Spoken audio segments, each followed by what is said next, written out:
These 5 dancers from Ukraine were forced to leave their homeland after Russia invaded.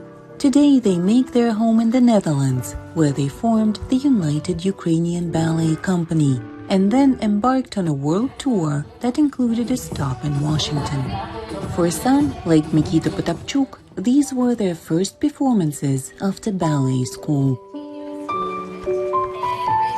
Довелося дуже швидко подорослішати, тому що в Києві I had to grow up very fast. Back in Kiev, I lived with my parents, and when I had to leave Ukraine, I got to visit over 20 countries in a year. It was such a sudden change, but I'm getting used to it. Maxim Belokrinitsky, who danced with the National Opera of Ukraine, found himself in the Kiev region in the first days of Russia's invasion. For a month, we lived a very tough life, and I realized I couldn't go on like that. I decided to leave. There was no work. The theater wasn't working then. Before the war, Dmitro Borodai also danced with the National Opera of Ukraine. After Russia invaded, he traveled west from Kiev on foot. Ми вирішили просто йти у напрямку Хмельницьку. We decided to just walk towards Khmelnytsky, so that's what we did. A couple of times we got picked by cars passing by, but in general, it was pure survival.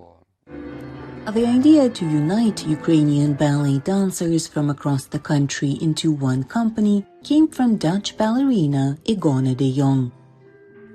At the time I was dancing with 2 Ukrainian stars from the Kiev National Opera, and when the war started they were in Holland with me, and then through them I heard all these stories of their colleagues and friends in these horrible situations, and then I thought I want to try and help as many people as I can. Many of the dancers never imagined they would end up in The Hague, let alone continue to perform and go on world tours.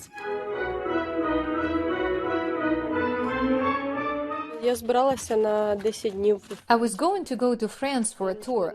I didn't take anything with me, just some winter clothes. Despite never having worked together, dancers say they come together with something in common.